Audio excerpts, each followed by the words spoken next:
Hablamos de hacerlas en línea con las promesas del Señor, en línea con las profecías que hablan de la venida del Señor, hacerlo así, confiando en Él, esperando en Él y poner todos nuestros recursos, todo nuestro ser, toda nuestra capacidad a los pies del Señor, buscando lograr los propósitos que Él nos muestra en la palabra, ¿sí? Y hay buenos propósitos, hay que proponerse orar fielmente, leer. Si usted no ha leído la Biblia completa, ese es un buen propósito, empezar este año, entrarle con ganas, permanecer en hacer discípulos. Si no está haciendo discípulos, empezar a buscar discípulos, todas esas cosas que la palabra nos ordena hacer. ¿Por qué? Porque eso agrada a Dios y porque Él quiere que estemos ocupados sirviéndole cuando Él regrese, cuando Él venga por nosotros. Así que lo que gobierna nuestros propósitos tiene que ver con eso. Y es bueno hacer planes. ¿Cómo dice el dicho? El hombre propone y Dios dispone. ¿Es un dicho o es una escritura? ¿Quién me ayuda con eso? El hombre propone y Dios dispone. Creo que tiene que ver con alguna. ¿Alguien sabe de alguna escritura? Que a veces digo, el otro día el hermano Juan me desafió con una frase que digo aquí y resulta que no es de la Biblia, es de Cervantes. Es esa frase de que de un árbol no se cae ni una hoja sin que Dios lo sepa. Y la Biblia no dice así. Dicen Don Quijote de la Mancha donde dice así. Pero los hispanos a veces traemos cosas y decimos la Biblia dice así. Y él me desafió, me puso a buscar. Encontré una parecida, pero no dice exactamente eso en el Antiguo Testamento. Hay una parecida, pero no dice así. Entonces, hacemos todo enfocados en el Señor. Este mensaje del reinado milenial nos ayuda mucho, hermanos. Mucho. Porque una de las razones por las que la gente celebra Año Nuevo, la Biblia no dice que celebremos Año Nuevo. Así que no es una fiesta cristiana. Es una celebración del mundo. Pero una de las razones es con la esperanza de que este año me vaya mejor. ¿Esperanza de qué? ¿O esperanza basada en qué? Ahora, si miramos lo que la Escritura dice, eso es verdadera esperanza. Sea que celebremos o no Año Nuevo, ahí está la esperanza. Y el reinado milenial del Señor Jesucristo es algo que a la iglesia del Señor le da mucha esperanza, hermanos. Mucha esperanza. Cuando yo sé lo que viene adelante, eso me motiva bastante en lo que necesito hacer hoy.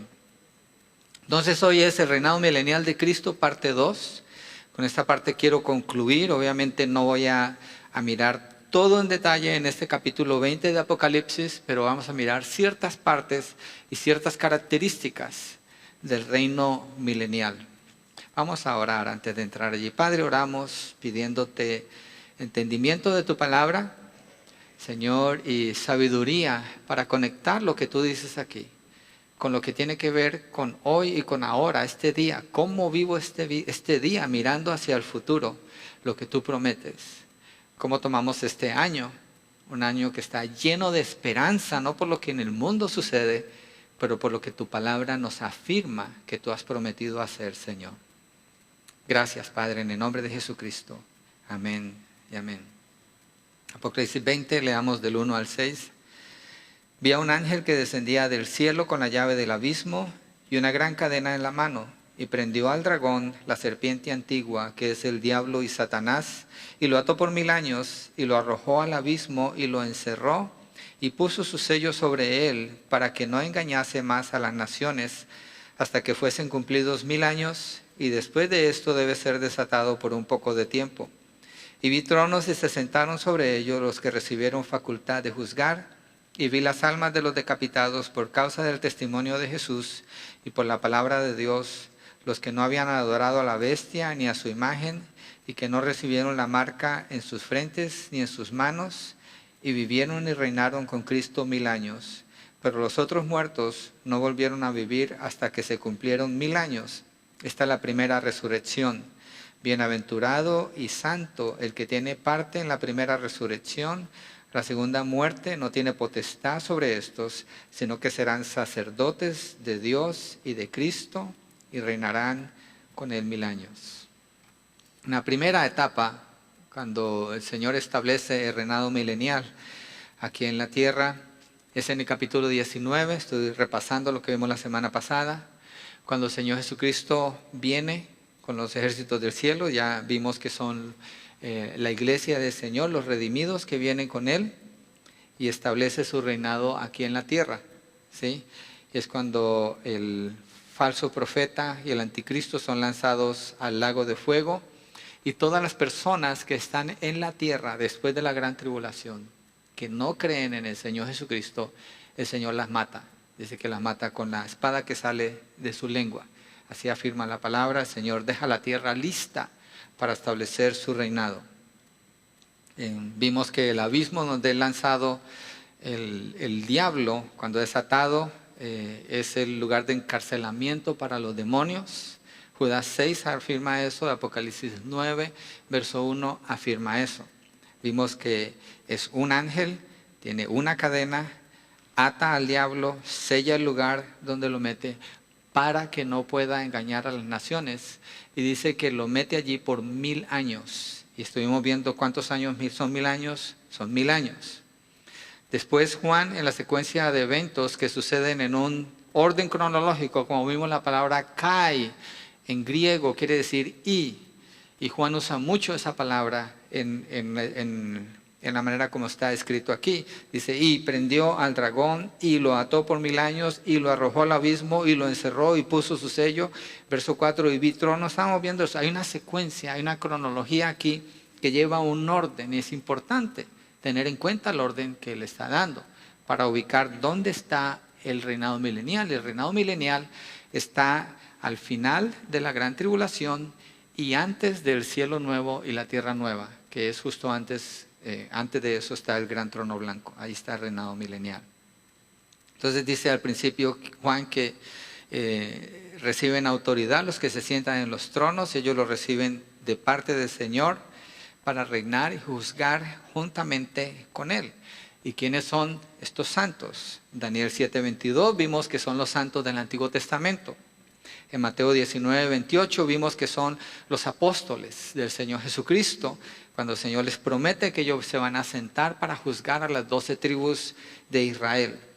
Y en Apocalipsis 3:21 Jesús le promete a los vencedores que ellos van a reinar con vara de hierro a las naciones de la tierra. Miremos ahí Apocalipsis 3:21. Esta es una de las 7 iglesias del Apocalipsis, los mensajes que se le da a las iglesias. Esta es la iglesia de la Odisea. Y dice, al que venciere le daré que se siente conmigo en mi trono, así como yo he vencido y me he sentado con mi Padre en su trono. Está afirmando que van a reinar juntamente con Él los que vencieren hasta el final. ¿Quiénes son los que van a vencer hasta el final? Los que son salvos. Una persona que no es salva no va a vencer, se va a apartar porque no es salva. Pero el que es salvo va a permanecer hasta el final. La salvación es algo eterno que el Señor hace y la prueba de esa salvación es que la persona vence hasta el final. El Señor está afirmándolo aquí, dice que ellos van a reinar con Él. Y dice que van a reinar con vara de hierro a las naciones. El apóstol Pablo dice en 1 Corintios 6, versos 2 al 3. Vamos allí para mirarlo, lo que dice. 1 Corintios 6, versos 2 al 3. Donde habla los santos de la iglesia que juzgarán al mundo. ¿O no sabéis? Bueno, leamos desde el 1 para mirar el contexto de lo que él le dice a los corintios. ¿Osa alguno de vosotros, cuando tiene algo contra otro, ir a juicio delante de los injustos y no delante de los santos? ¿O no sabéis que los santos han de juzgar al mundo? Y si el mundo ha de ser juzgado por vosotros, ¿sois indignos de juzgar cosas muy pequeñas? ¿O no sabéis que hemos de juzgar a los ángeles? ¿Cuánto más las cosas de esta vida? Entonces los santos en el Nuevo Testamento son prometidos, se les es prometido juzgar también. Y otro grupo de santos que menciona Apocalipsis 20, que van a reinar junto con el Señor, son los mártires de la gran tribulación. Eso lo vimos en Apocalipsis 24, donde dice: y vi las almas de los decapitados, la segunda parte, por causa del testimonio de Jesús y por la palabra de Dios, los que no habían adorado a la bestia ni a su imagen y que no recibieron la marca en sus frentes ni en sus manos, y vivieron y reinaron con Cristo 1000 años. Está hablando de su resurrección. Entonces, aquí en Apocalipsis 20 se completa la resurrección. La resurrección de los creyentes sucede en varias etapas, porque Pablo en primera de Tesalonicenses 4 habla que primero van a resucitar los que murieron en Cristo y después nosotros los que estemos en vida. Eso es en el momento del rapto, lo que está diciendo él allí. Pero aquí, cuando llegamos a esta parte, los que murieron durante la gran tribulación, es hasta entonces que ellos resucitan, justo en el establecimiento del reinado milenial del Señor Jesucristo. Entonces el Señor Jesucristo está juntando a todos los que Él ha salvado. Y entre ellos, obviamente, está la nación de Israel, porque todas estas promesas, usted las encuentra en el Antiguo Testamento hechas a Israel, no a la iglesia, a Israel. La iglesia nunca es mencionada en el Antiguo Testamento. No aparece sino hasta el Nuevo Testamento. Pablo habla de este misterio en el libro de Efesios. Ahora la iglesia viene a participar porque somos como un injerto, somos pegados al tronco original, pero el tronco original le pertenece a Israel, ¿sí? Y nosotros venimos a participar juntamente con ellos. Y durante el milenio, aquí en la tierra, en el reinado milenial, hay un templo. Y miremos en 2 de Tesalonicenses 2:4, el templo, ahorita en la historia de la humanidad, lo que sigue tiene que ver con la edificación del templo en Jerusalén. Hay uno de ustedes, creo que fuiste Miguel, que me mostraste algo hay un website que se dedica a mostrar lo que está sucediendo para construir el templo en Jerusalén.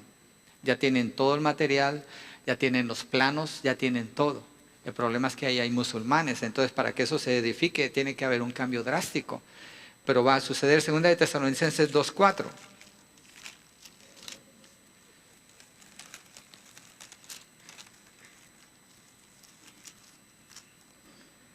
Dice, bueno, del 3, nadie os engañe en ninguna manera, porque no vendrá sin que antes venga la apostasía.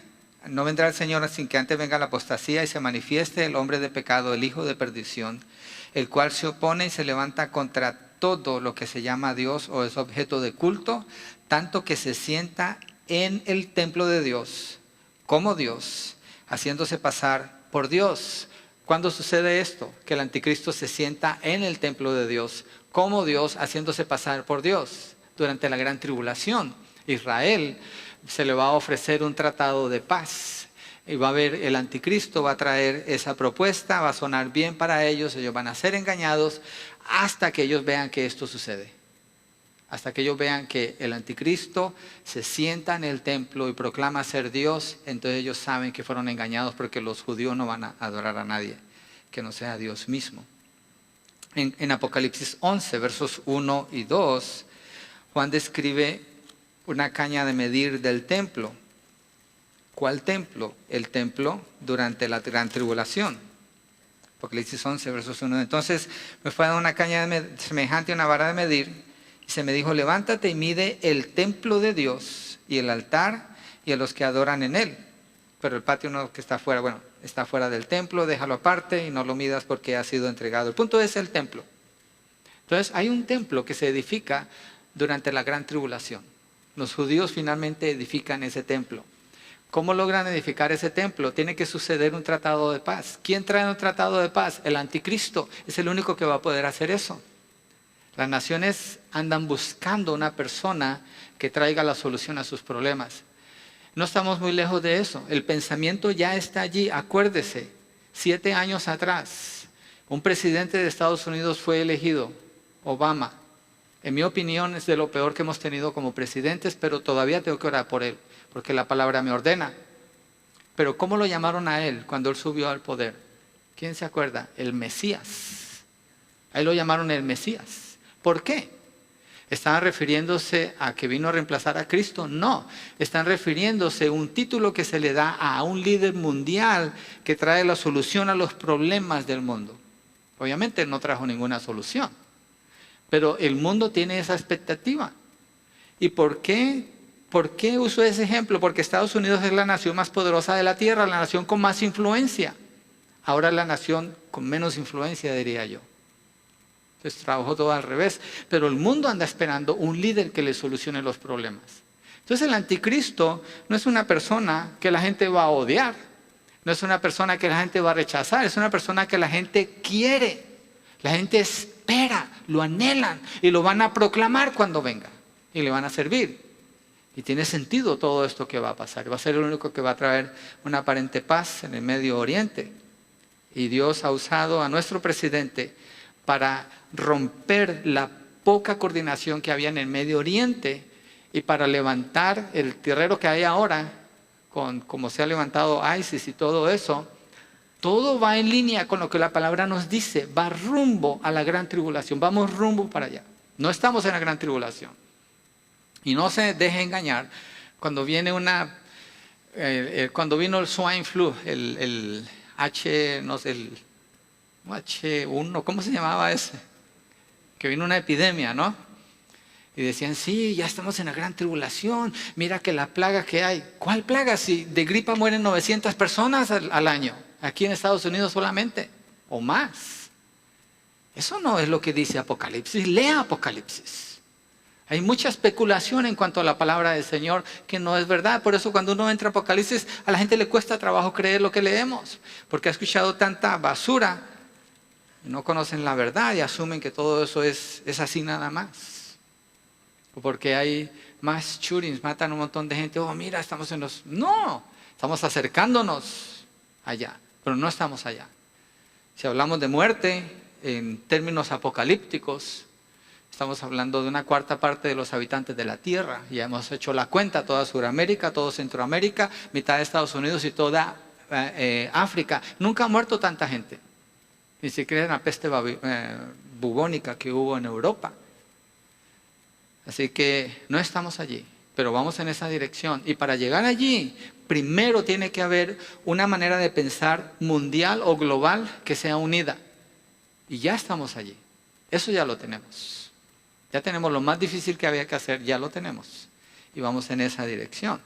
Entonces lo que leemos aquí cuando habla del templo, cuando habla del anticristo sentándose en el templo, declarándose a sí mismo como Dios, es verdad. Es verdad. Pero quiero que nos vayamos moviendo en el milenio, porque todavía no estamos en el milenio, en esa parte del templo. ¿Cómo es ese reinado milenial? Vamos a Daniel, capítulo 2, verso 31 al 35, para que miremos una comparación. ¿Saben qué? No, espérenme. Vamos primero al libro de Ageo. Miremos el templo del milenio. Quería comparar el templo de la gran tribulación y el templo del milenio. Vamos a Ageo. Ageo está en los profetas menores, Oseas, Joel, Amós, Abdías, Jonás, y ahí llega Ageo. Son los profetas menores. Los que han estudiado conmigo los miércoles cuando enseñaba, ya estudiamos todos estos libros y vimos la razón por la que fue escrito cada uno de ellos.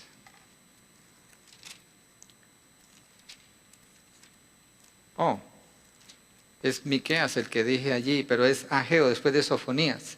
Ageos 2, 6 a 9.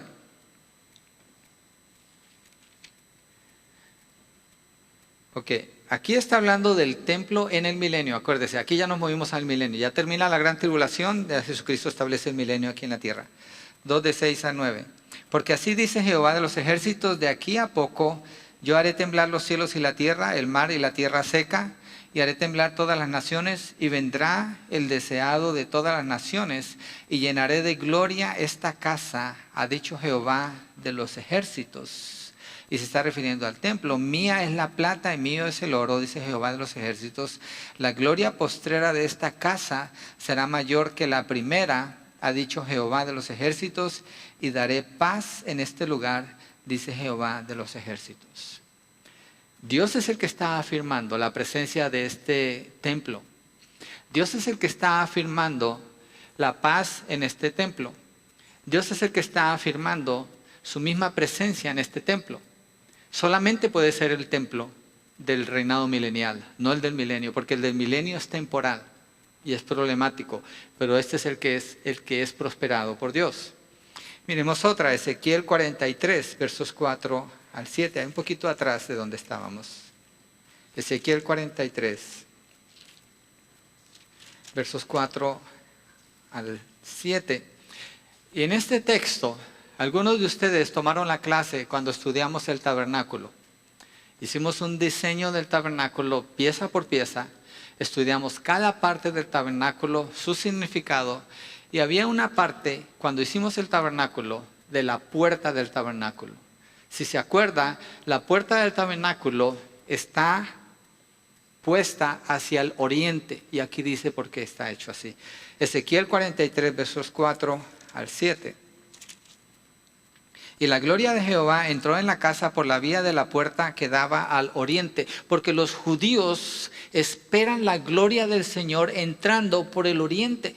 El templo es edificado así, la puerta principal está apuntando hacia el oriente. Siempre esperan la venida del Señor desde el oriente. Y me alzó el espíritu y me llevó al atrio interior. He aquí que la gloria de Jehová llenó la casa. ¿Cuál casa? El templo. ¿Cuál templo? El templo que está en el milenio. Mire versos 6 y 7. Y oí uno que me hablaba desde la casa, y un varón estaba junto a mí y me dijo: hijo de hombre, este es el lugar de mi trono, el lugar donde posaré las plantas de mis pies, en el cual habitaré entre los hijos de ¿quién? De Israel, para siempre, y nunca más profanará la casa de Israel mi santo nombre, ni ellos ni sus reyes, con sus fornicaciones, ni con los cuernos muertos de sus reyes en sus lugares altos. Está afirmando la presencia de un templo aquí. Y este es el templo en el reinado milenial, no es el de la gran tribulación. Entonces, acuérdese, si hay un rey, el rey tiene que tener un reino, y el reino tiene que ser un lugar físico para que él venga a reinar. Y si tiene un reino, tiene que tener súbditos que le sirven a él, tiene que tener naciones que le sirven a él. Vamos a ir mirando, va a trabajar como un embudo. Estamos viendo un poco ancho, nos vamos a ir enfocando más y más, y la escritura nos van a llevar a mirar y a mirar más el reino milenial. ¿Cuál es la razón de hacer este estudio? Acuérdese, la semana pasada comenzamos y hoy lo dije en la introducción de nuevo. Tener esperanza para el futuro. El mundo va en dirección al caos y va peor y peor y peor en el mundo. Cada vez el pecado es más abierto. Cada vez el degenero en el mundo es más abierto. ¿Ok? Pero la iglesia del Señor no va en esa dirección. La iglesia del Señor va creciendo en su relación con el Señor, en su entendimiento del Señor, en su fe en el Señor. Y el nivel de esperanza en la iglesia tiene que crecer cada día, para que la iglesia sea efectiva aquí en la tierra en llevar a cabo el llamado del Señor, de hacer discípulos, de predicar el evangelio a todas las naciones. Si no está eso, perdemos de vista nuestro futuro y perdemos toda esperanza y venimos a hacer otra cosa, no la iglesia del Señor. Entonces tenemos el templo en la gran tribulación, el templo en el milenio. Ahora miremos una comparación en Daniel. Ahora sí vamos a Daniel, del reinado del Señor Jesucristo. Esto es razón de esperanza. Presten atención a este texto. El reinado del Señor Jesucristo comparado con todos los reinos de la tierra. Daniel 2, versos 31 al 35. Daniel 2, versos 31 al 35. La esperanza del creyente no es cuando se retira y puede comprar su RV para irse donde quiere. Esa no es la esperanza del creyente. La esperanza del creyente tiene que ver en el futuro, cuando Jesucristo viene. Y el creyente que está lleno de esperanza, una oración que hace todos los días es: venga a nosotros tu reino, hágase tu voluntad aquí en la tierra así como en el cielo. Siempre está esperando la venida del Señor. Importantísimo, pero necesita conocer la verdad. Y esto yo sé que no es exhaustivo, no es completo, pero por lo menos nos ayuda a poner la mirada en el lugar adecuado. Daniel 2, 31 al 35. Dice así Daniel interpretando el sueño del rey Nabucodonosor. Tú, oh rey, veías, y aquí una gran imagen. Esta imagen, que era muy grande y cuya gloria era muy sublime, estaba en pie delante de ti y su aspecto era terrible. La cabeza de esta imagen era de oro fino. Ok, una pausa allí. Lo que Daniel está describiendo en este sueño de Nabucodonosor es una descripción de los reinos en la tierra. La historia de la humanidad está en gran parte resumida en esta interpretación. Eso es lo que Daniel está presentando. Presenta el orden de estos reinos y va a terminar con el reino del Señor Jesucristo. El punto que queremos hacer es comparar los reinos de la tierra con el reino milenial del Señor Jesucristo. Sigamos. 32. La cabeza de esta imagen era de oro fino, su pecho y sus brazos de plata, su vientre y sus muslos de bronce, sus piernas de hierro, sus pies en parte de hierro y en parte de barro cocido. Estabas mirando hasta que una piedra fue cortada, no con mano, e hirió a la imagen en sus pies de hierro y de barro cocido y los desmenuzó. Entonces fueron desmenuzados también el hierro, el barro cocido, el bronce, la plata y el oro, y fueron como tamo de las eras del verano, y se los llevó el viento sin que de ellos quedara rastro alguno. Mas la piedra que hirió a la imagen fue hecha un gran monte que llenó toda la tierra. Los que les gusta estudiar y estudiaron conmigo el libro de Daniel, esto lo miramos en detalle. La descripción de la cabeza de oro tiene que ver con Babilonia. Babilonia es el mejor reino que ha habido en la tierra. La razón es esta, porque Nabucodonosor era un rey absoluto. Es decir, Nabucodonosor no estaba atado a ninguna ley terrenal. Nabucodonosor no estaba atado a ningún grupo de consejeros. Lo que él decía era ley. Ese es el mejor rey que ha habido. En ese sentido, del reino, obviamente es algo mundano. Después de él, dice que del oro viene la plata. Y la plata son los persas, el reino medo-persa, que tumbó a los descendientes de Nabucodonosor, se establecieron. Lo que está diciendo es que el oro, ese es el mejor reinado. Después viene la plata, es todavía un reinado fuerte, pero no tan bueno como el de Nabucodonosor. Después habla del bronce. El bronce son los griegos. Alexander reinó el mundo conocido en ese entonces y quitó al reinado de los persas, de los medo-persas. Entonces va bajando de oro, plata y bronce, la calidad va bajando. Después de ese viene el hierro. El hierro son los romanos, es el imperio romano, cuando ellos quitan al imperio griego y se posesionan y gobiernan el mundo conocido en ese entonces. Y después dice que en los pies hay una mezcla de barro y de hierro, pero que no se pueden mezclar del todo. Habla de fuerza en el barro y habla de fuerza en el hierro y debilidad en el barro, y la realidad de que no hay una mezcla total, no hay una unidad completa. Los pies tienen 10 dedos. Se espera que va a haber un gobierno inicialmente mundial de 10 naciones. Del mercado común europeo, por ese lado se piensa que va a ser, pero son 10 naciones, ahorita hay más de 10. Cuando llegue a 10 naciones que están gobernando en unidad, aparente unidad sobre el mundo, entonces estamos hablando de casi el final del tiempo de la historia del hombre como se conoce ahora. Y dice que después de esto viene una piedra no labrada con mano de hombres, que golpea y derriba toda la imagen. Toda la imagen es lo que el hombre lo más fuerte que el hombre ha tenido es la imagen. La piedra viene y golpea, derriba todo eso. La piedra es el Señor Jesucristo. Y dice que se establece como un monte que va a llenar a toda la tierra. Está hablando del gobierno del Señor Jesucristo aquí en la tierra. Está hablando del milenio. Entonces el gobierno del hombre por edades y edades comparado con el gobierno de Cristo, el único que es sólido, que es permanente y que tumba a todos los demás, es el gobierno del Señor Jesucristo. Esa es la esperanza del creyente. Necesitamos mirar a la palabra, como se dice en inglés, face value. Así como está. Así como el Señor promete. Para tener esperanza. Para esperar lo que era prometido. Miren verso 44, allí mismo. Y en los días de estos reyes, el Dios del cielo levantará un reino. Vamos a hacer una pausa. ¿En cuáles días? En los días de estos reyes. ¿En qué tiempo es ese? En el tiempo que conocemos como la historia de la humanidad ahora, ¿cierto? En los días de estos reyes, el Dios del cielo levantará un reino que no será jamás destruido, ni será el reino dejado a otro pueblo. ¿Por qué habla de otro pueblo? Porque se lo está prometiendo a Israel. Desmenuzará y consumirá a todos estos reinos, pero Él permanecerá para siempre. Está hablando del reinado del Señor Jesucristo aquí en la tierra. Entonces el reino del Señor Jesucristo es permanente.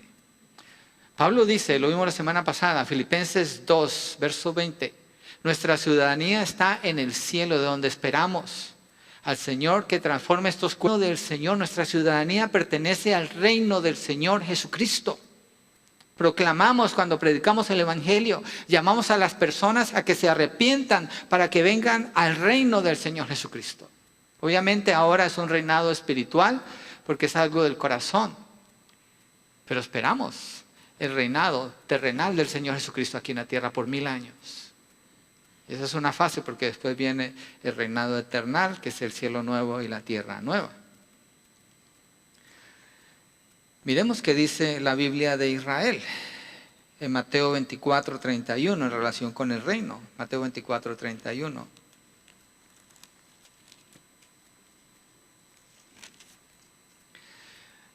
Antes de leer, ¿para quién fue escrito el libro de Mateo? Para los judíos. ¿Cuál es uno de los libros más difíciles de interpretar en el Nuevo Testamento? Mateo. ¿Por qué? Porque fue escrito para judíos. Y como fue escrito para judíos, Mateo no se toma el tiempo de explicar muchas cosas que son de la ley y las presenta así nada más porque se supone que eran judíos los que iban a leer este libro.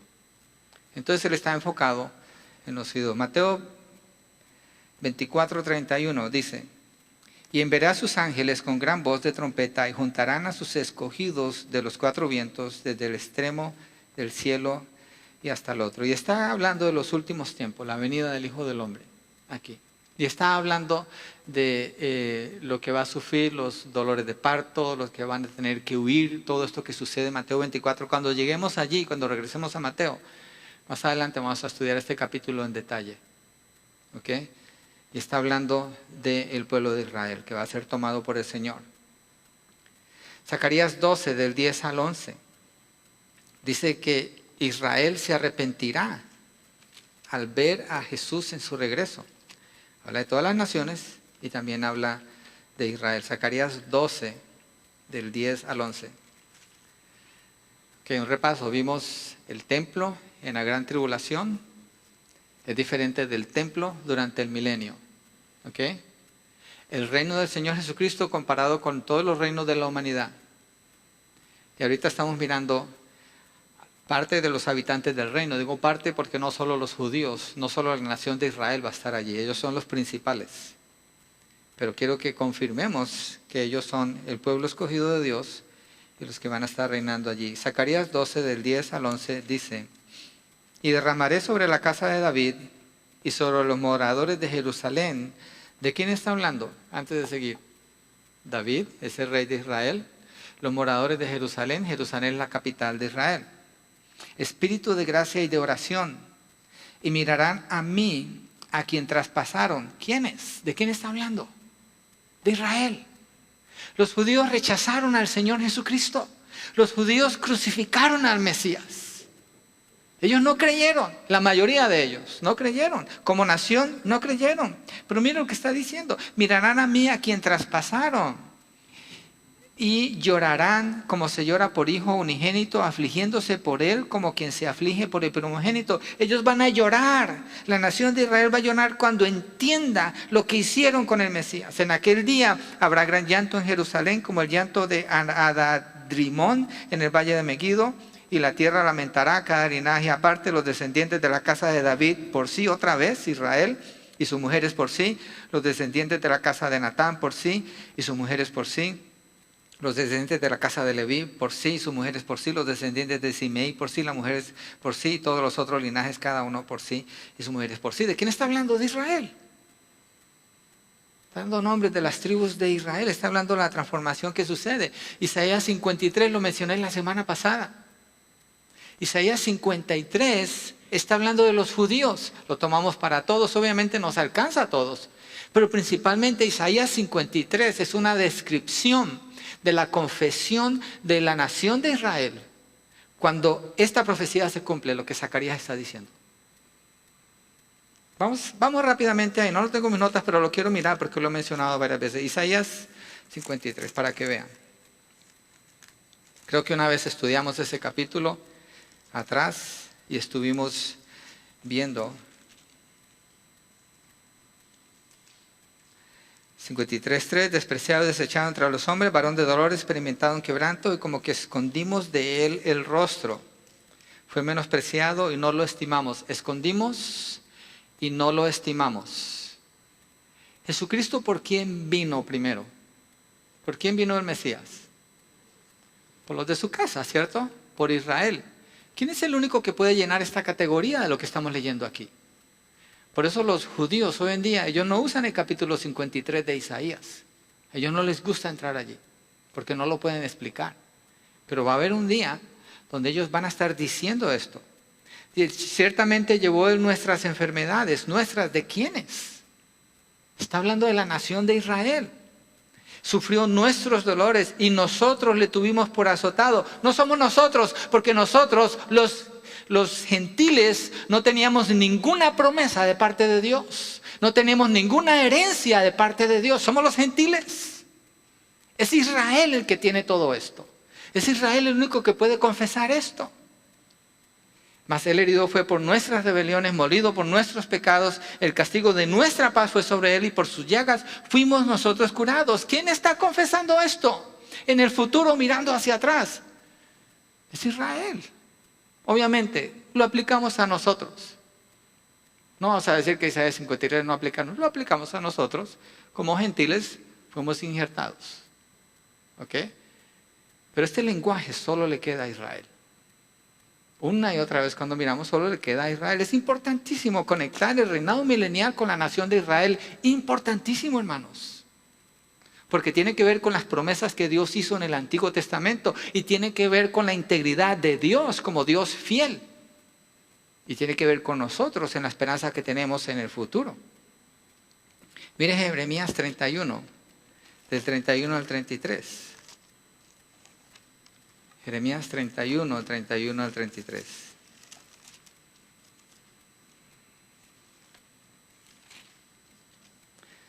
Este es un tema que yo tuve que estudiar mucho, por muchos años, y llegar a una conclusión, fundamentando mi conclusión en lo que la Escritura me decía. Tuve que llegar allí. Jeremías 31, 31 al 33. He aquí que vienen días, dice Jehová, en los cuales haré nuevo pacto. ¿Con quién?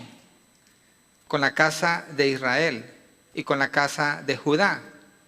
No como el pacto que hice con sus padres el día que tomé su mano para sacarlos de la tierra de Egipto, porque ellos invalidaron mi pacto, aunque fui yo un marido para ellos, dice Jehová. Es decir, de acuerdo al pacto de la ley, ni Israel ni nadie tiene acceso delante de Dios. Nadie. El pacto de la ley, Israel lo invalidó, porque Israel no obedeció al Señor. Siempre fueron desobedientes a Él. Obviamente nosotros nunca tuvimos ese pacto, pero somos juzgados por la ley de Dios y somos salvados sin tener nada que ver con las promesas ni con el pacto. Nada que ver. Es Israel. Gracias a Dios que Israel endureció su corazón porque pudimos entrar nosotros. Verso 33, pero este es el pacto que haré con la casa de Israel. Después de aquellos días, dice Jehová, daré mi ley en su mente y la escribiré en su corazón, y yo seré a ellos por Dios y ellos me serán por pueblo. Está afirmando la restauración de Israel como nación. Está afirmando a la nación de Israel con estas palabras del Señor. Esto no puede ser algo espiritualizado. No podemos decir que le está diciendo a Israel y al llegar al Nuevo Testamento decir, le dijo a Israel, pero en realidad no le estaba diciendo a Israel. Era para la iglesia. Porque haríamos a Dios mentirosos si tomamos esa posición, en mi opinión. Y dice que daré mi ley en su mente y la escribiré en su corazón. Está hablando del nacimiento nuevo, no nacimiento. Yo seré a ellos por Dios y ellos me serán a mí por pueblo. Miremos versos 35 al 37. Y así ha dicho Jehová, que da el sol para luz del día. Ok, esta es la garantía de que Dios va a cumplir sus promesas con Israel. Presta atención a este texto. Si esto se puede quitar, entonces Dios no va a cumplir sus promesas a Israel. Y es imposible. Así ha dicho Jehová, que da el sol para la luz del día, las leyes de la luna y de las estrellas para la luz de la noche, que parte el mar y braman sus ondas, Jehová de los ejércitos es su nombre. Si faltaren estas leyes delante de mí, ¿cuáles? Regresemos al verso 35, porque a veces leemos y se nos pasa por alto.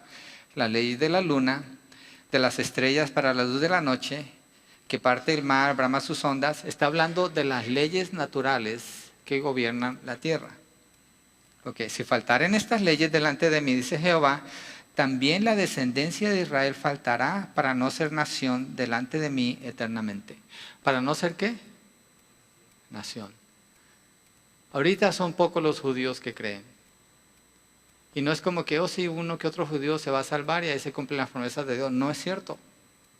Porque está hablando de nación. Se refiere a ellos constantemente como nación.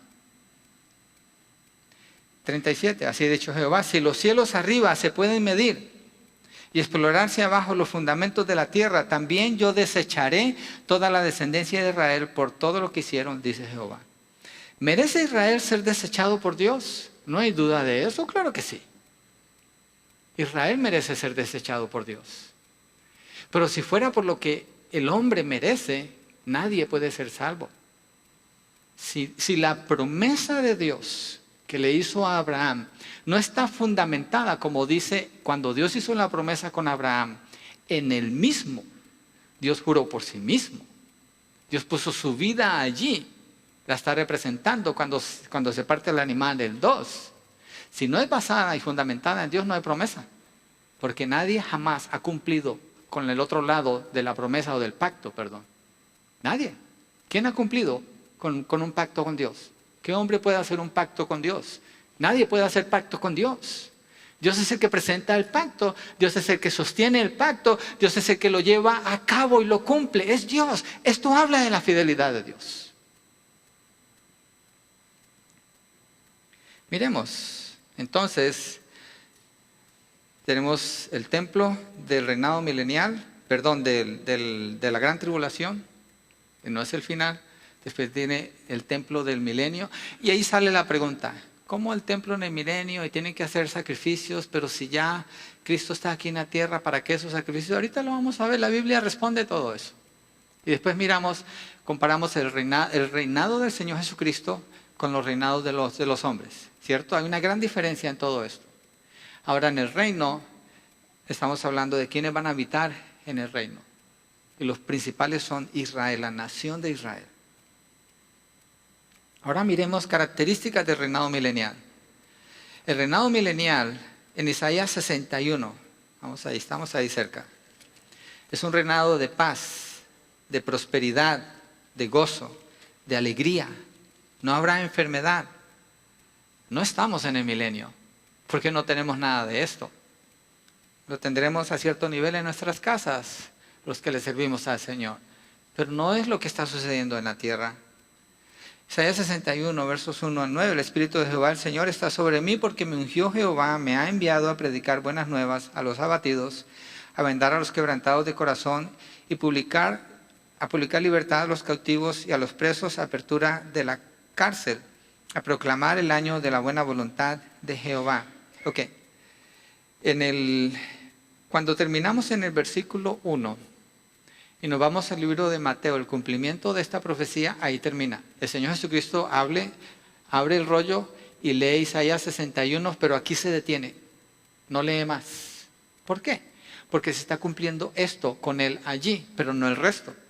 Ahora, nosotros nos estamos adelantando hasta el reinado milenial, entonces tenemos que mirar el resto de la profecía.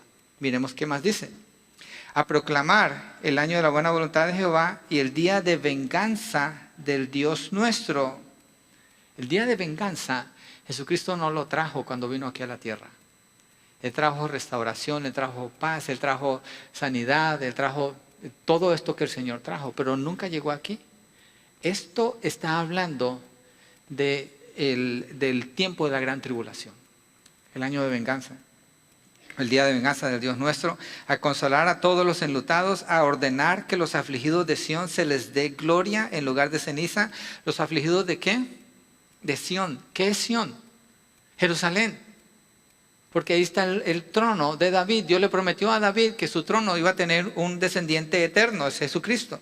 A los afligidos de Sión se les dé gloria en lugar de ceniza, óleo de gozo en lugar de luto, manto de alegría en lugar de espíritu angustiado, y serán llamados árboles de justicia, plantío de Jehová para gloria suya. Reedificarán las ruinas antiguas y levantarán los asolamientos primeros y restaurarán las ciudades arruinadas. Está hablando de una construcción física aquí en la tierra, los escombros de muchas generaciones.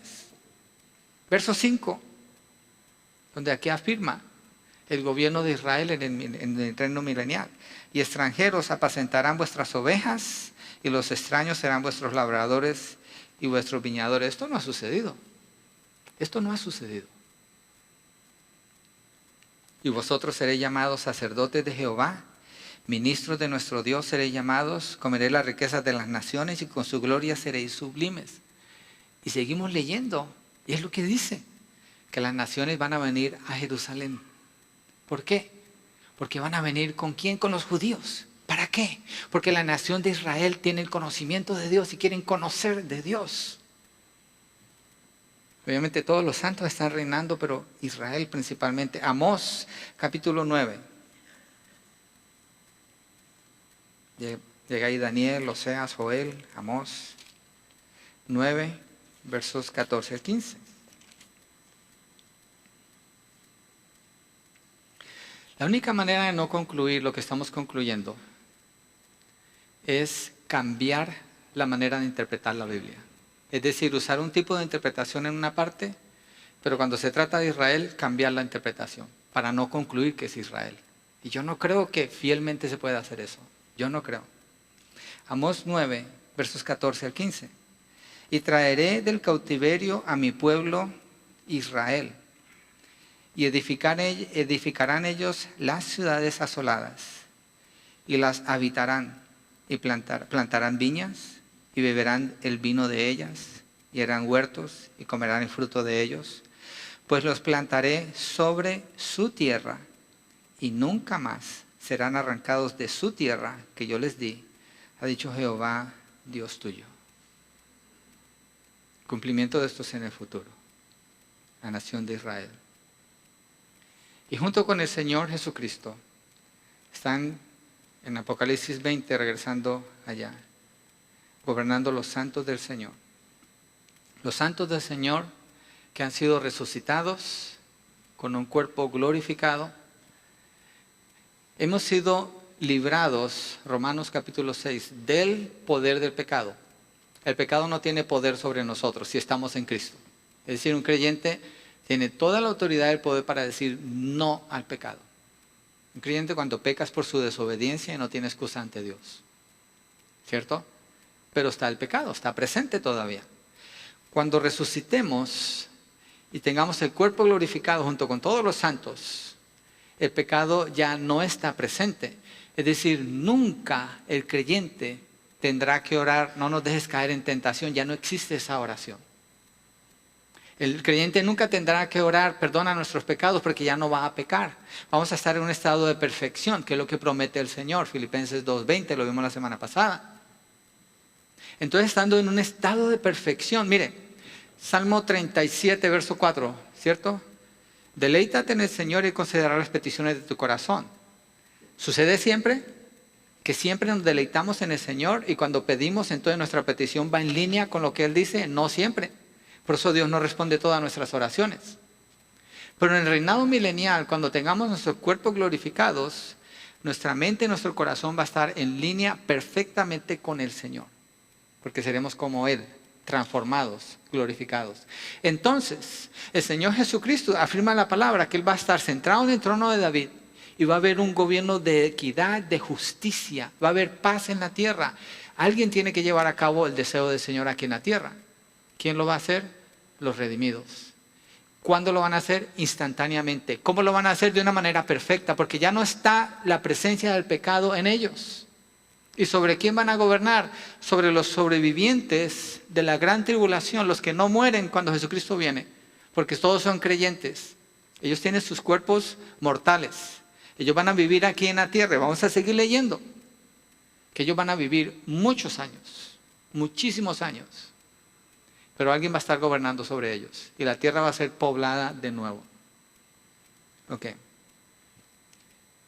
Ya leímos, ya regresamos a Apocalipsis. Entonces los santos del Señor llevan a cabo el reinado del Señor en completa justicia, obediencia, santidad y verdad. No va a haber corrupción, no va a haber nada debajo de la mesa, nada de esa onda. Todo va a ser perfecto, la justicia va a ser perfecta. Estaremos gobernando junto con todos los santos a los habitantes de la tierra y toda injusticia o pecado será tratado con mano de hierro. Esta es la escritura que quise leer ahora y leí fue Apocalipsis 3, pero Apocalipsis 2, 26 al 27. ¿Cómo vamos a reinar aquí en la tierra? Este texto es el mensaje a la iglesia de Tiatira. Apocalipsis 2, 26 al 27. De nuevo, al que venciere y guardare mis obras hasta el fin, yo le daré autoridad sobre las naciones y las regirá con vara de hierro y serán quebradas como vaso de alfarero, como yo también la he recibido de mi Padre. No podemos decir que la iglesia está haciendo eso ahora. No podemos decir que necesitamos que tomar posiciones de gobierno, que esta es otra posición, para entonces traer el reino y ya que nosotros lo hayamos establecido, la iglesia, Cristo pueda venir a reinar aquí. No tiene sentido. No tiene sentido. Es entonces, estoy hablando del milenio. ¿A quién vamos a gobernar? A las naciones. ¿Y cómo? Con vara de hierro. ¿A cuáles naciones? ¿La iglesia tiene gobierno sobre las naciones hoy en día? Satanás está suelto. Y la iglesia aún, como dice 1 Corintios capítulo 5, dice que a ese perverso entréguenlo a Satanás para que su cuerpo sea destruido a fin de que su espíritu no se pierda. ¿Se lo entreguen a quién? A Satanás. ¿Por qué? Porque Satanás está suelto, haciendo de las suyas. Pero en el reinado milenial Satanás está atado, no está influenciando a las naciones. Pero los mortales que viven en la tierra, acuérdese, lo conectamos con Génesis 3, van a pecar también. Van a pecar. En Génesis 3 hubo un pecado de inocencia, en el Apocalipsis va a haber otro pecado parecido, a eso va a haber gente que se rebele contra Dios. ¿Cómo va a ser la justicia contra ellos? Va a ser instantánea. Es decir, la iglesia, los creyentes, Israel, juzgando a todas las naciones con autoridad y rigiendo con vara de hierro. Es decir, no va a haber cárceles donde una persona se le lleve por su crimen a gastar millones y millones y millones de dólares para que salga peor que cuando entró, sino que cuando alguien peque, inmediatamente su pecado va a ser tratado en el acto. ¿Por qué? Hay una conexión perfecta entre los creyentes y el Señor Jesucristo. Y dice la palabra que Jesucristo no va a juzgar por lo que oye, ni por lo que ve, sino porque Él conoce los corazones de todos. Eso lo demostró Él cuando estaba aquí en la tierra, en su humanidad, conocía el corazón del hombre. Entonces Cristo regirá como rey su reinado milenial de perfección. Isaías 9, del 3 al 7 afirma eso. Jerusalén será el centro político del mundo. Isaías 11, del 1 al 10, dice que las naciones vienen a Jerusalén durante el reinado milenial.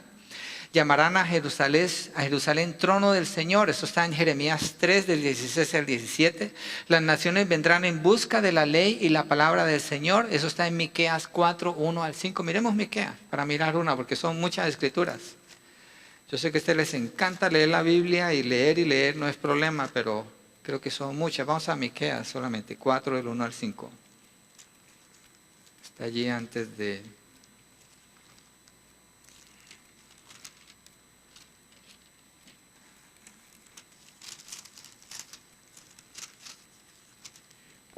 del 1 al 5.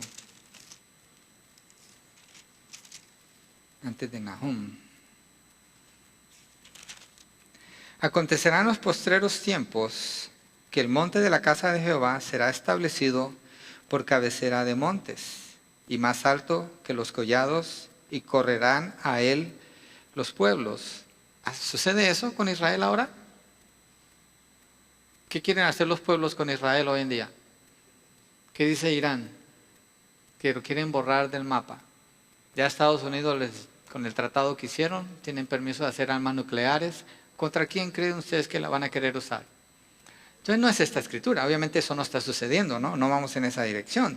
Dice, y vendrán muchas naciones y dirán, venid y subamos al monte de Jehová, a la casa del Dios de Jacob, y nos enseñará en sus caminos y andaremos por sus veredas, porque de Sión saldrá la ley y de Jerusalén la palabra de Jehová. ¿Para quién? Para todas las naciones. ¿Qué es esto? Reinado milenial. El Señor Jesucristo reinando aquí en la tierra. Y Él juzgará entre muchos pueblos y corregirá a naciones poderosas hasta muy lejos y martillarán sus espadas para asadones y sus lanzas para hoces. No alzará espada nación contra nación ni se ensayarán más para la guerra. ¿Cuándo? En el reinado milenial, en la promesa que está en Isaías.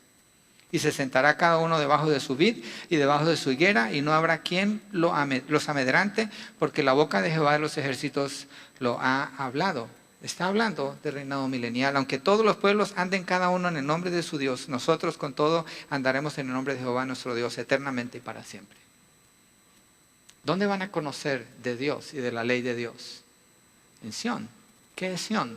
Es Jerusalén. Sión es Jerusalén. Está hablando de Jerusalén. ¿Cuándo sucede esto? En el reinado milenial. ¿Por qué? Tiene que ser un reinado perfecto en la tierra. Y solo puede haber un reinado perfecto en la tierra si hay un rey perfecto sentado en el trono de David. ¿Quién es ese? Jesucristo. Y tiene que haber una nación que lo lleve a cabo. La nación de Israel y la iglesia unida a ellos. Miremos las características de la tierra durante el reinado milenial. Y ahí vamos avanzando más. El Señor derrama su ira sobre la tierra. Trae venganza y justicia sobre sus enemigos en esos 7 años. La tierra es transformada, los árboles son destruidos, los peces del mar mueren, las fuentes de las aguas, muchas se secan, los mares y los lagos todos son afectados, la tierra es llena de muertos, por todas partes hay terremotos como nunca ha habido, hay guerras, hay hambre, hay pestilencias, caen muchos meteoritos en la tierra. Mucha de la vegetación es consumida por el fuego. El sol calienta la tierra a temperaturas tan altas que quema a las personas. Y ya estudiamos eso y cuando llegan ahí maldicen al Señor. La condición en que el Señor deja la tierra después de que derrama su ira sobre ella es una condición aparentemente muy hostil para que hayan humanos en la tierra. Nada en la tierra será igual para cuando venga el Señor Jesucristo a establecer su reinado milenial en la tierra. Pero entonces, ¿cómo va a establecer su reinado? Pero entonces, ¿cómo se va a poblar otra vez toda la tierra? Isaías tiene la respuesta. Miremos Isaías 40, versos 3 al 5. Aquí dice Isaías, ¿qué va a pasar con los valles y con las montañas? Yo no sé qué hacer con todas estas escrituras si no las pego con el milenio. Yo no sé qué hacer con todo esto. Tiene que estar pegado con el reinado milenial. ¿Con qué más? Isaías 43 al 5. Voz que clama en el desierto, preparad camino a Jehová, enderezar calzada en la soledad a nuestro Dios. Todo valle sea alzado y bájese todo monte y collado. Lo torcido se enderece y lo áspero se allane. Y se manifestará la gloria de Jehová y toda carne juntamente la verá, porque la boca de Jehová ha hablado. ¿Será algo espiritualizado? ¿Será algo simbólico lo que está diciendo? Yo pienso que no, porque la descripción de Apocalipsis es de terremotos, es de volcanes, es de catástrofes aquí en la tierra, y coincide con esto y con otras escrituras. Miremos Isaías 53, de 6 al 8. Isaías 53, versos 6 al 8.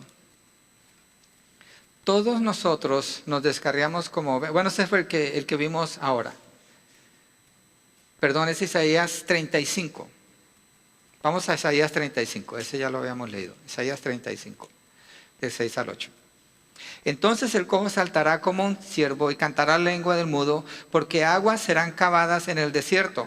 Está hablando de agua, está hablando de desierto y torrentes en la soledad.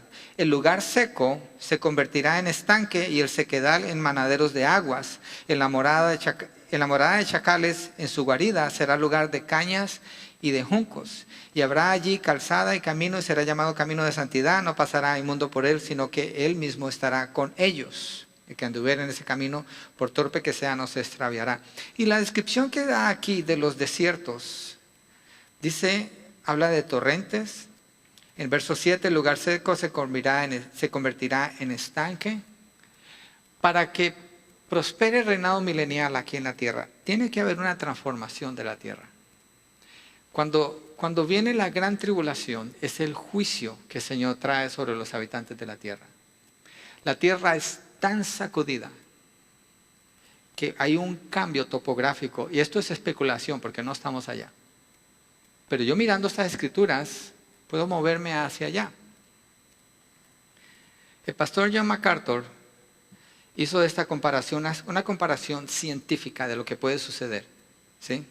Estuve buscando en todos los comentarios, estuve buscando en la internet, estuve buscando en los libros que tengo de este tema y no pude encontrar de dónde sacó él esto. Pero tiene mucho sentido cuando comparamos con lo que estamos leyendo en las Escrituras. Los terremotos de la gran tribulación van a destruir las ciudades que hay en la tierra, eso es un hecho, dejando el terreno listo para que se edifiquen ciudades nuevas sin la polución y el pecado que las caracteriza ahora. Estos movimientos de tierra tan severos van a eliminar las grandes cordilleras y todas las islas. Dice que van a desaparecer las islas. Apocalipsis dice eso. Llenando las profundidades de los océanos y restaurando una topografía suave y mucho más habitable. Dice que los valles van a ser levantados y las montañas van a bajar. Lo leímos aquí. Lo acabamos de leer allí.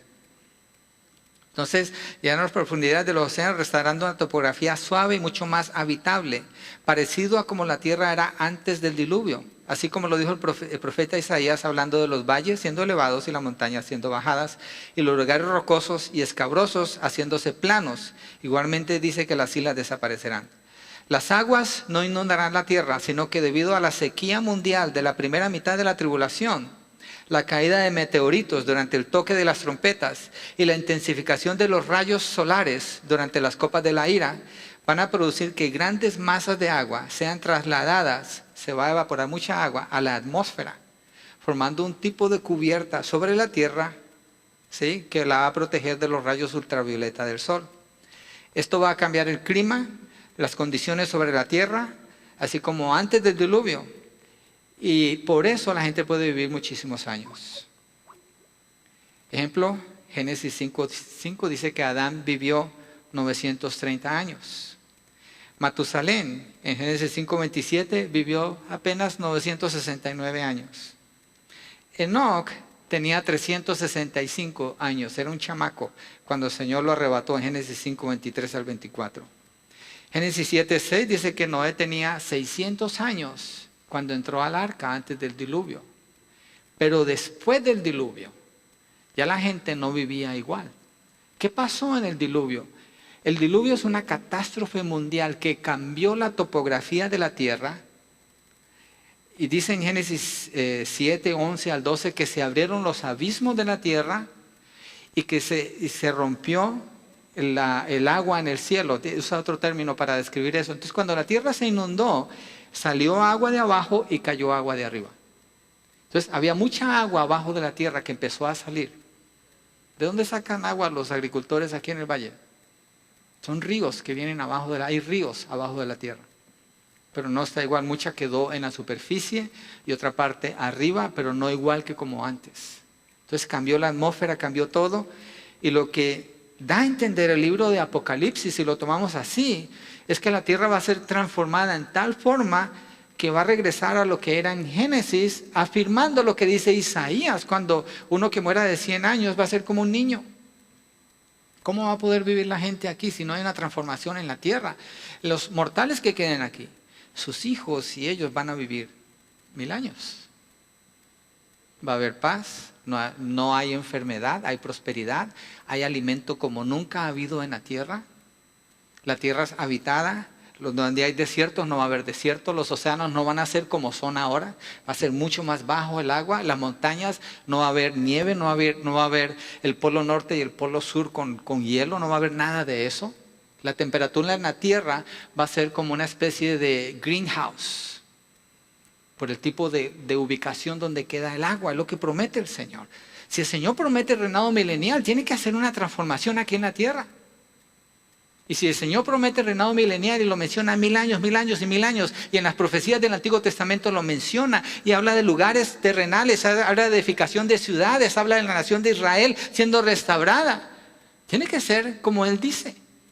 Tiene que haber algo único que no hay ahora. El Señor está rescatando lo que es de Él. De ahí partimos. Juan capítulo 1, verso 3. Nada de lo que ha sido creado no ha sido creado sino es por Él. Todo le pertenece al Señor. El Señor Jesucristo viene a rescatar lo que es de Él. ¿Dónde miramos un ejemplo de que esto es verdad? En el libro de Mateo lo estamos estudiando. El Señor Jesucristo vino y nos dio un glimpse, una muestra, una muestrita de lo que es el reinado de que Él va a establecer aquí. ¿Cómo? Él erradicó casi todas las enfermedades en Palestina.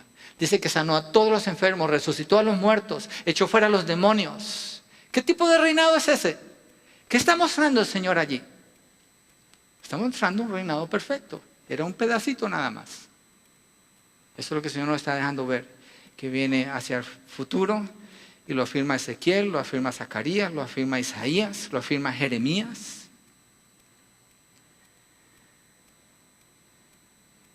A ver, muchos nacimientos de agua. Miremos Génesis 7, de 11 al 12, para que miremos rápido allí lo que dice de las aguas.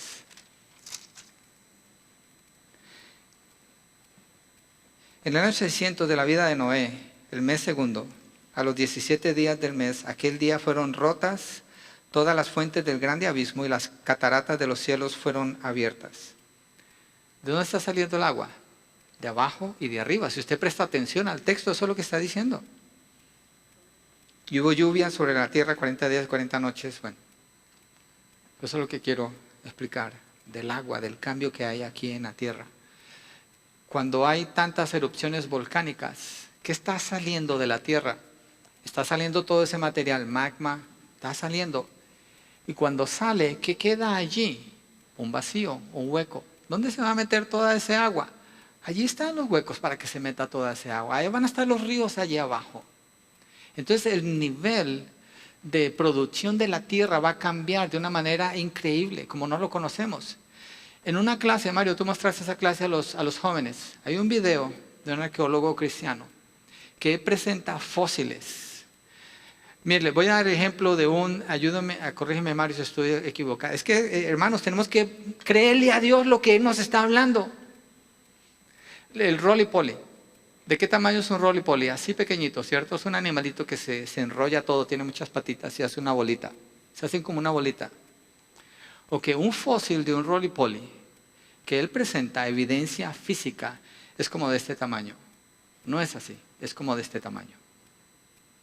Él muestra los insectos de ahora, el mismo tipo de insecto, con los fósiles que él ha encontrado, y la diferencia es gigantesca. Las plantas, las mismas plantas que tenemos ahora, el tamaño de las plantas de ahora, algo así con algo así que era antes. ¿Por qué?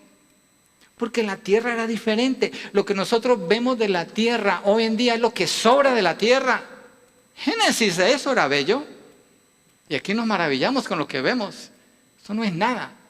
El Señor va a restaurar la tierra. Él viene por lo que es de Él. Él va a establecer un reinado perfecto aquí en la tierra. Ese es su propósito. Ese es su propósito. Miren Zacarías 14:8. Miren, hermanos, esto es para que nos quedemos toda la tarde estudiando este tema aquí. Hay tanto para mirar aquí. Zacarías 14:8.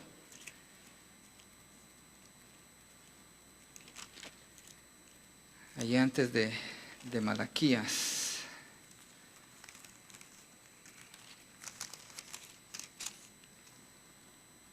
Acontecerá también en aquel día que saldrán de Jerusalén aguas vivas, la mitad de ellas hacia el mar oriental y la otra mitad hacia el mar occidental, en verano y en invierno. Está hablando de mucha agua allí. Es como lo describe Génesis. Va a haber mucha agua, va a haber mucha abundancia, va a haber manantiales donde había sequía. En los desiertos ya no van a ser desiertos. Ya no va a haber lugares áridos. Va a haber una bonanza de plantas y animales en todo el globo terráqueo. No habrá desiertos ni montañas congeladas ni bloques de hielo como en el polo norte o polo sur. Todo será habitable. La tierra es completamente transformada, fue completamente transformada con el diluvio, pero será restaurada con la gran tribulación. Las aguas que brotaron de la tierra la sanarán y será productiva en abundancia como lo era antes del diluvio. La vegetación crecerá en abundancia, los animales no serán carnívoros como antes del diluvio. La alimentación seguramente se restaurará a la dieta que Dios originalmente le dio al hombre. Génesis 1, 29 al 30 dice que Dios le dio al hombre toda planta y toda semilla de la tierra para que comiera. Ellos no comían carne, y a los animales le dio una dieta vegetariana. Dice que los animales comían de todas las hierbas que había aquí en la tierra. Dice, pero mi perro come carne. ¿No lo ha visto cuando va al patio y come pasto por sí solito? ¿Sus colmillos le impiden comer pasto? Los animales comían plantas. Ningún animal se comía, la muerte no existía. En Génesis, hasta que llegamos al capítulo 3 entra, pero antes de eso no había muerte. El Señor va a restaurar todo seguramente a lo que Él hizo originalmente. Ese es su plan. Dios no pierde. Jesucristo no pierde. Jesucristo no está derrotado. Cuando Él vino y murió en la cruz, los impíos que niegan la deidad del Señor dicen que Él murió vencido. Jesucristo no estaba vencido, Él estaba venciendo el obstáculo principal, el pecado. Y le da tiempo a la humanidad para que se arrepientan, por eso predicamos el Evangelio. Pero viene un tiempo donde ya no hay espacio, ya no hay tiempo. Ya viene juicio sobre la tierra para establecer un orden nuevo aquí en la tierra, el reinado del Señor Jesucristo.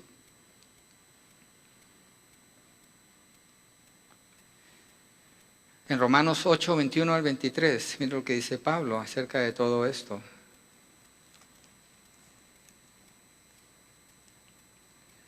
Te dirá, ¿cómo? No es solo del Antiguo Testamento, ¿no? También el Nuevo. Romanos 8, 21 al 23. Porque también la creación misma será, ¿qué? Libertada. Que yo sepa, la tierra no es un lugar glorioso ahora, es el mejor lugar del universo, pero no es un lugar glorioso, la tierra está en decadencia, toda la tierra está bajo maldición, todo ha sido tocado por el pecado. Y Pablo dice, porque también la creación misma será libertada de la esclavitud de corrupción a la libertad gloriosa de los hijos de Dios. Porque sabemos que toda la creación gime a una y a una está con dolores de parto hasta ahora. Y no solo ella, sino que también nosotros mismos, que tenemos las primicias del Espíritu, nosotros también gemimos dentro de nosotros mismos, esperando la adopción, la redención de nuestro cuerpo. Estamos esperando ese momento. This is not it. Esto no es todo. Lo que mencionábamos el 22 de diciembre, cuando estábamos en la predicación. Si usted celebra Christmas con regalos y usted espera que eso es todo, pues pobrecito de usted. Está bien, regálelo si usted así lo celebra. Pero no es eso lo que esperamos. Ese no es el fin, estamos esperando otra cosa. No es esto lo que es. No es esto lo que el Señor dice en su palabra que esto es. Hay más. Yo espero más. Yo espero más y vivo mi vida lleno de esperanza, esperando más. Y procurando que mis planes en este año 2006 vayan en línea con lo que yo estoy leyendo aquí. Yo tengo que creer lo que dice aquí. La palabra dice que sin fe es imposible agradar a Dios. Necesitamos creer. Esto es un asunto de fe. ¿Cómo explicamos esto? Solamente creyéndole a Dios, solamente tomando la palabra del Señor y creyendo lo que Él nos está diciendo aquí. ¿Qué más?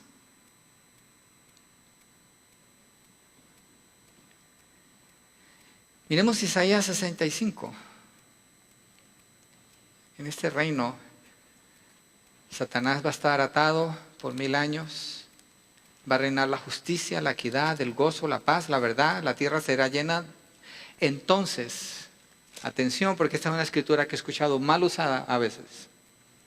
Entonces, la tierra será llena del conocimiento de la gloria de Dios. Que yo sepa, hoy la tierra no está llena del conocimiento de la gloria de Dios. No es ahora donde se cumple esto. Mire Isaías 65, 17 al 25. Ya estamos llegando al final. Yo sé que ustedes quieren que estudiemos más y más, pero hay que hacer una pausa aquí. Isaías 65, del 17 al 25. Porque aquí Y aquí hay una combinación, preste atención a las palabras. Aquí hay una combinación de dos periodos. Porque he aquí que yo crearé nuevos cielos y nueva tierra. Y de lo primero no habrá memoria, ni más vendrá el pensamiento. Okay, ese es el reinado eterno, eso es después del milenio. Mas os gozaréis y os alegraréis para siempre en las cosas que yo he creado. Porque he aquí que yo traigo a Jerusalén alegría y a su pueblo gozo, a Israel. Y me alegraré con Jerusalén y me gozaré con mi pueblo, y nunca más se oirán en ella voz de lloro ni voz de clamor.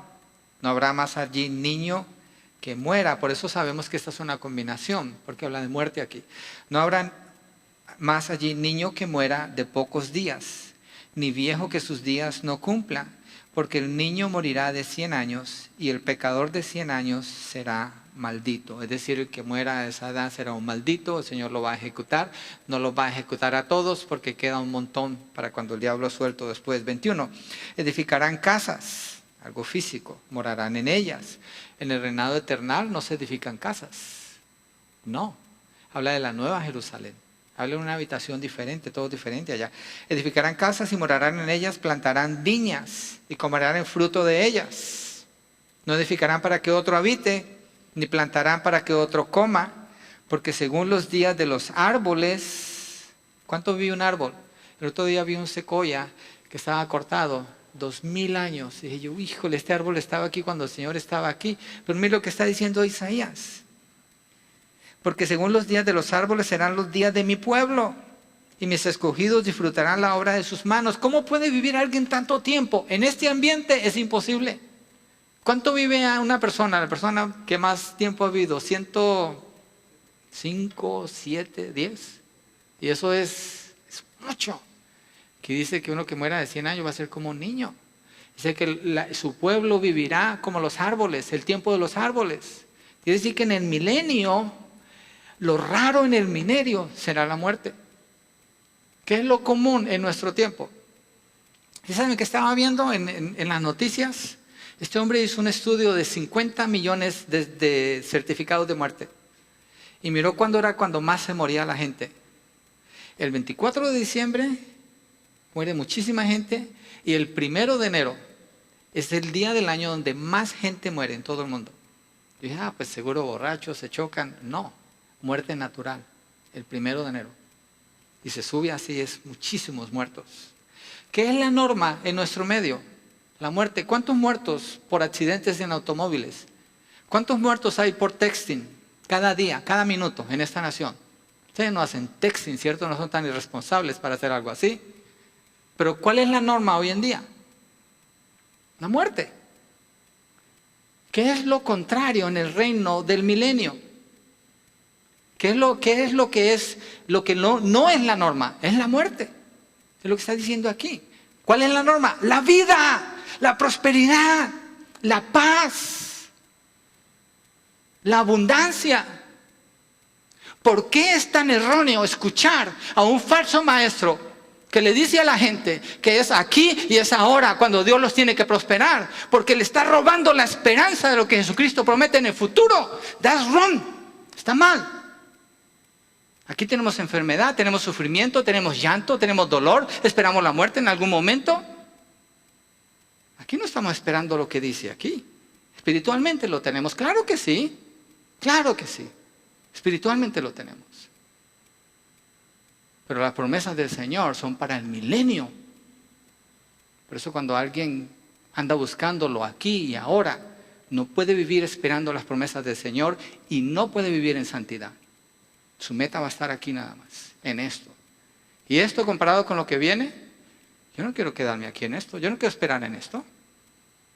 Tengo que procurar vivir bien, ser fiel aquí con lo que el Señor nos ha dado, pero esperando siempre el futuro, lo que el Señor describe para nosotros en el futuro, no esto. Regresemos allí a Apocalipsis 26.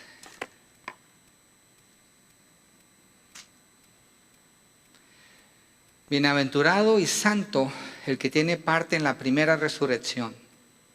La segunda muerte no tiene potestad sobre estos, sino que serán sacerdotes de Dios y de Cristo y reinarán con él 1000 años. Bienaventurado, bendecido, feliz, el que tiene parte en esta resurrección. Dice que serán sacerdotes y reinarán. ¿Por qué sacerdotes? ¿Cuál es la necesidad de sacerdotes en el milenio? Porque hay gente mortal aquí en la tierra, que va a llenar la tierra. Va a haber billones de personas. No va a haber nada de esa onda de Planned Parenthood, donde se dedican a matar bebés. No va a florecer el egoísmo de la gente buscando sus propias cosas. Las familias van a ser familias de verdad. Va a haber abundancia para todos. Entonces, sacerdotes, gobernando con el Señor Jesucristo, vamos a traer a las personas al conocimiento del Señor, porque van a nacer y tienen que ser enseñados. Vamos a traer a las personas. Si hubiera universidades en el milenio, no van a estudiar lo que estudian en las universidades hoy en día. Si tiene que estudiar, estudie y haga lo mejor de eso, pero se va a enseñar la verdad, se va a conocer la verdad. ¿Y de dónde proviene toda la verdad? Todas las naciones vendrán a Sión, a Jerusalén. Ahí está todo el conocimiento. ¿De quién? Del Señor Jesucristo. La gloria del Señor se va a manifestar en toda la tierra, todos lo van a conocer. Y la iglesia e Israel, los santos, vamos a estar llevando a cabo como sacerdotes del Señor, que las personas vengan a conocer al Señor. Y como reyes, dice aquí la palabra, estaremos reinando, gobernando con Él, llevando a cabo su justicia, llevando a cabo igualdad para todos aquí en la tierra. Es lo que promete la palabra, es lo que dice allí. Eso viene en el futuro. Pero ese reinado tiene un final. En Apocalipsis 20, del 7 al 15, lo voy a leer, no me voy a quedar tan en detalle. Si le interesa saber más, busque los CDs. Este sería el CD 50 y algo de Apocalipsis. Bueno, lo pueden encargar. Ahorita tal vez no están allí, pero se los pueden imprimir para después, porque ya cubrí todo esto. Antes estuvimos 68 semanas estudiando este libro juntos. Pero dice verso 7, cuando los 1000 años se cumplan. Entonces está hablando de un comienzo de los 1000 años, está hablando de un fin de 1000 años, que son 1000 años. Satanás será suelto de su prisión y saldrá a engañar a las naciones que están en los 4 ángulos de la tierra, a Gog y a Magog. Otra cosa con Gog y Magog, aunque ya lo expliqué. Hay gente que se pone a hablar de profecías, hay gente que se pone a decir que Gog es Rusia y Magog es no sé qué, de acá. Acuérdese, Gog y Magog, ¿cuándo son mencionados? Después del milenio. Después del milenio, ¿cómo está la tierra? Ninguna de las naciones como la conocemos existe, ninguna. Estados Unidos no va a estar aquí, Rusia no va a estar aquí, China no va a estar aquí. Van a tener otros nombres seguramente. O si hay algo parecido, no va a ser como ahora. Entonces cuando dice Gog y Magog, está hablando nombres que representan a enemigos de Dios. Eso es lo que está hablando. Porque esto es después del milenio. La tierra tiene una forma diferente, los habitantes es mucho más habitantes, hay naciones otra vez en la tierra, pero no es como lo conocemos ahora. Entonces Gog y Magog, a fin de reunirlos para la batalla, Satanás engañándolo, el número de los cuales es como la arena del mar. Y subieron sobre la anchura de la tierra y rodearon el campamento. Mire, sobre la anchura de la tierra, está hablando de lo que hablábamos del cambio topográfico en la tierra. Rodearon el campamento de los santos y la ciudad amada, y de Dios descendió fuego del cielo y los consumió. Se reúnen para la batalla, pero todo lo que sucede es juicio y exterminio en el momento para ellos. Y el diablo que los engañaba fue lanzado en el lago de fuego y azufre, donde estaban la bestia y el falso profeta, y serán atormentados día y noche por los siglos de los siglos. Esto elimina la herejía que tienen los sabatistas de la exterminación o la aniquilación. Dicen que no hay infierno, aquí dice que sí. Dicen que la persona cuando muere ya no va a sufrir, aquí dice que sí. Dice que por los siglos de los siglos. Y aquí dice que el falso profeta y el anticristo en el capítulo 19 fueron lanzados al abismo. Y aquí después de 1000 años, fueron lanzados al lago de fuego. Aquí después de 1000 años, Satanás es lanzado allí donde ellos han estado por 1000 años. Y también dice, cuando habla de la primera resurrección, que los creyentes en Cristo todos son resucitados. Pero los que no creen en Cristo se quedan muertos todavía esos 1000 años, sufriendo en el infierno, esperando que venga el juicio del trono blanco. Sigamos, y vi un gran trono blanco, y el que estaba sentado en él, de delante del cual huyeron la tierra y el cielo, y ningún lugar se encontró para ellos. Y vi a los muertos, grandes y pequeños, de pie ante Dios, y los libros fueron abiertos, y otro libro fue abierto, el cual es el libro de la vida, y fueron juzgados los muertos por las cosas que estaban escritas en los libros según sus obras. Y el mar entregó los muertos que había en él, y la muerte y el Hades entregaron los muertos que había en ellos, y fueron juzgados cada uno según sus obras.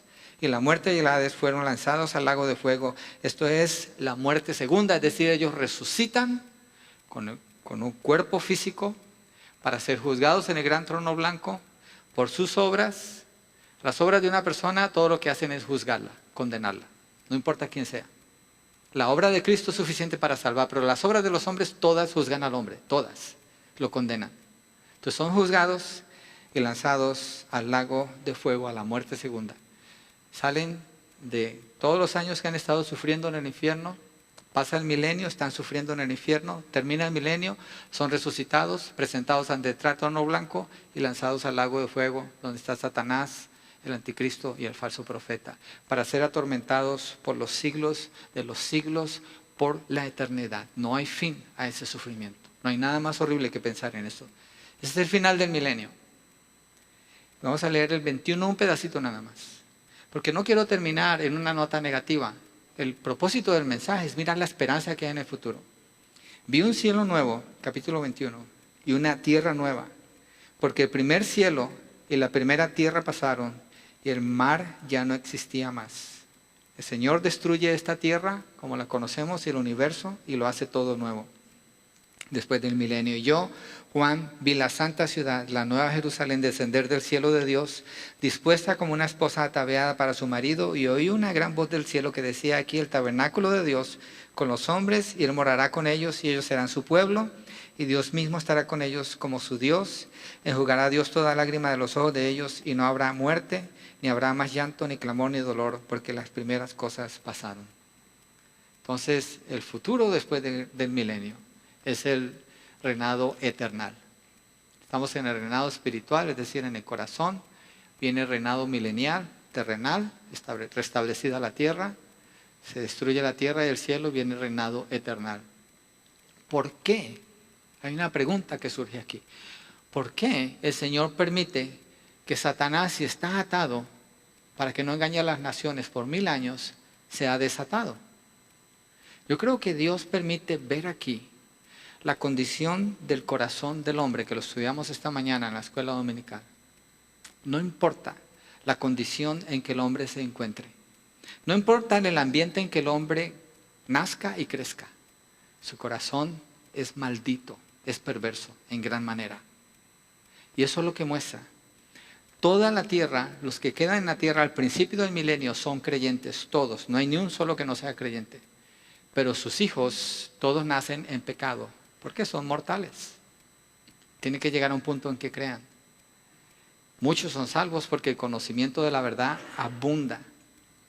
Pero muchos deciden no creer, y cuando Satanás es suelto, se levantan contra el Señor para encontrar la muerte. Eso muestra que el único santo es Dios. El único que puede ser salvado es aquel que recibe de la gracia de Dios. Nadie puede cumplir nada que Dios pida para ser salvo. Es la gracia de Dios, es la bondad del Señor. Y nosotros que estamos en Cristo tenemos la esperanza de la vida eterna, tenemos la esperanza de reinar juntamente con Cristo. Y mientras que Él llega, voy a cerrar con esta escritura, esta es la última, segunda de Pedro 3, de 13 al 14. Con este ya terminamos. Porque aquí habla de esperanza. Y si usted tiene esperanza, ¿cómo demuestra que tiene esperanza? ¿Porque dice que tiene esperanza? No. Su vida tiene que reflejar que usted tiene esperanza, y aquí dice cómo. Segunda de Pedro 3, 13 al 14. Pero nosotros esperamos, ahí está la esperanza, según sus promesas, cielos nuevos y tierra nueva, en los cuales mora la justicia. Por lo cual, oh amados, estando en espera, ahí está la esperanza otra vez, de estas cosas, procurad con diligencia ser hallados por Él, sin mancha e irreprensibles, en paz. Esperamos la venida del Señor y esperamos ser hallados por Él. Pero si así es, tenemos que con diligencia.